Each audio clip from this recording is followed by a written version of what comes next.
Hi everyone, welcome back. I'm really glad that you're here with me today. So this is day 7 of my attachment style series, which I'm running until the end of this year. And I thought, being like that we've covered a week, I was thinking that maybe we could do a bit of a reflection today. So if you're reading this on Facebook rather than watching the video, then the same still applies.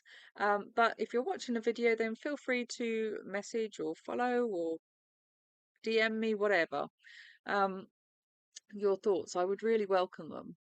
So, tonight, what I want to dive into is one of my favorite and honestly one of the most revealing parts of attachment work, and that is our first memories of love, basically. Now, I know the word love can bring up a lot. For some of us, will be picturing cuddles and bedtime stories. Others picture total chaos and confusion. And both are valid. Both are valid. It doesn't matter.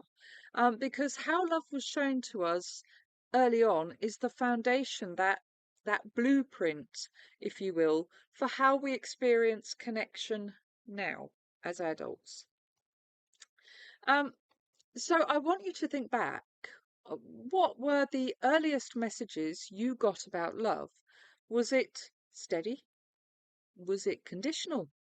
Was it a bit unpredictable? And we're going to hopefully unpack that together tonight during this video, or at least start the reflection on the basis of it. So most people think attachment theory, by the way, is just about adult relationships. The texting, the dating, the arguments, the avoidant who disappears for 3 days. But it actually starts way earlier than that. So our nervous systems were being wired for love long before we ever went on our first date, long before ever had an interest in people romantically like that. When we were little, our caregivers taught us, through their consistency or lack of it, how safe it was to express our needs and our feelings and our emotions. So, what I mean by that is, if love felt warm and predictable, we learned that people can be trusted. If love was inconsistent, we learned that we had to cling or perform to keep it. And if love was cold or rejecting, we learned to shut down our feelings to stay safe. Avoidance, I'm looking at you. So, so those early experiences become the map we now follow in relationships, and these are any relationships. It's not, I mean, I talk almost exclusively about romantic ones because that's my area of interest, but this is every type of relationship that you could ever have, whether it's friendship, whether it's work relationships, whatever it is, even the relationships we have with total strangers. These early experiences became the roadmap we now follow in all relationships, often without even realizing it. Often without even realizing it. And the funny thing is, we all think that we're acting like grown-ups, but really it's our 3 to 5 year old selves behind the wheel half the time. So they have the control. They are the driving force behind how we view things, how we react to things, how we feel about things a lot of the time, and the stories that we tell ourselves. It's not us as adults. We're not being grown-ups most of the time. We are being our 5 year old selves. Um, and I've spoken to so many people about this, and the memories they share are often so telling. It's one of the first questions I ask people when they come to me for advice, and the answers are normally so telling. So an example would be, one woman told me that every time she cried as a child, her mum would say things like, "Stop it," or "I'll give you something to cry about." How many of us, especially in my age range, had been told that as a child? Stop crying or I'll give you something to cry about. I know I certainly was.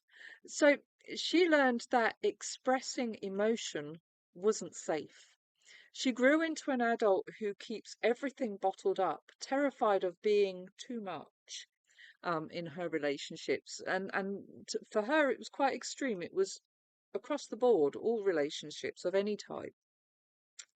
Another client remembered his dad always working. always busy. And when his dad was there and he did have time, um, this particular bloke would cling to him like his life depended on it. And that's that anxious wiring right there.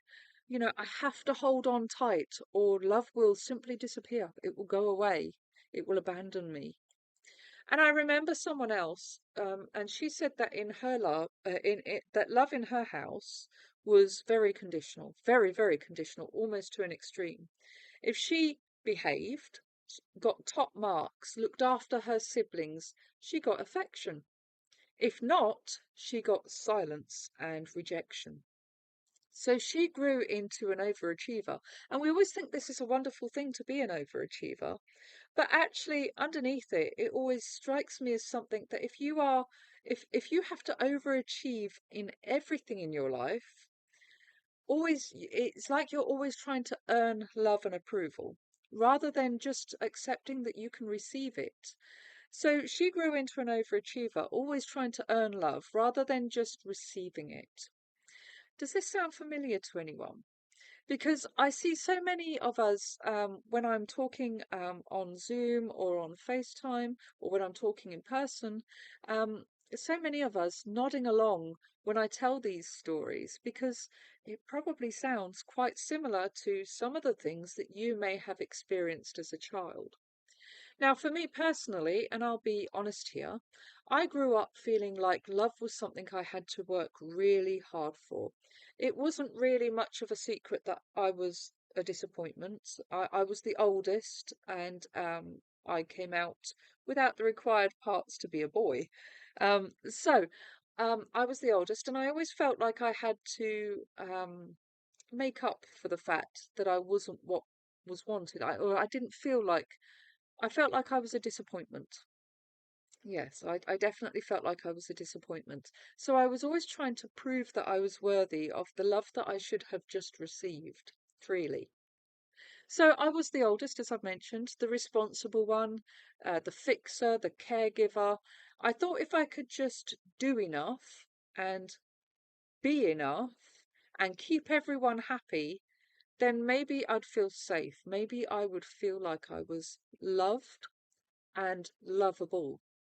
And it's taken me a very long time to unlearn that, over 40 years, in fact, before I did. So these days, my first memory of love that I like to hold on to isn't even from childhood. It's from adulthood. And that's probably a story that quite a few of you watching this will have as well. You can't think of something in childhood, so you have to look at where you felt it first, your earliest memory in adulthood. And for me, it's when I finally learned to give myself the consistency and the care I'd always wanted from others. I'd always looked for from others.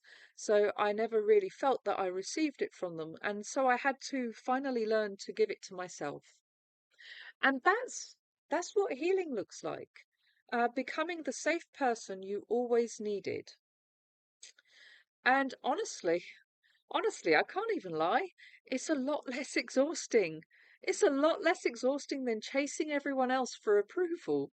Like, it's so much less exhausting and such a healthier place to be, I think, anyway.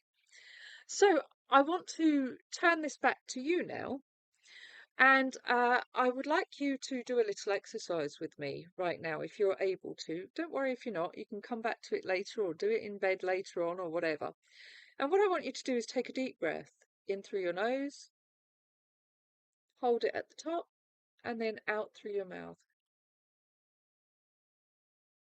Close your eyes for a second if you like. I'm not going to because I have aphantasia and I don't see images in my head as a result. So there's no point me closing my eyes. But close your eyes for a second if you like and ask yourself these questions. When you cried or were upset as a child, how did the people around you respond to that, to you? So when you cried or were upset as a child, how did the people around you respond? Did you feel seen and heard and soothed? Or did you learn to hide your feelings? And be honest with yourself, because honesty is the key to starting the healing process. Did love feel unconditional? Or was it tied to performance or achievement or, being good? So, whatever comes up for you, just notice it. You don't have to judge it. This isn't about blaming anyone. It's about understanding the blueprint. Because once you see it clearly, you can begin to rewrite it. We can't fix what we don't know is broken, what we don't understand is broken about us. And trust me, it's never too late. I've helped people in their 50s, 60s, 70s, and even 80s start forming secure attachments for the first time in their lives. The nervous system doesn't care how old you are, it just wants safety. So, I'd love for you to share in the comments if you feel comfortable, and I don't push anybody to do anything, but I'd love you to share in the comments if you feel comfortable, or private message me if you prefer, what your first memory of love or comfort is. I would be really interested to know that. And it could be something small, like a warm meal waiting for you after school, or something symbolic like the smell of your mum's perfume, or the sound of your dad's car coming home from work. Or maybe a bit like me, you realize you don't really have a memory like that. And that's okay too. That awareness alone is powerful. It's so powerful. Because the moment you understand why love feels the way it does for you, that's when you can start changing it.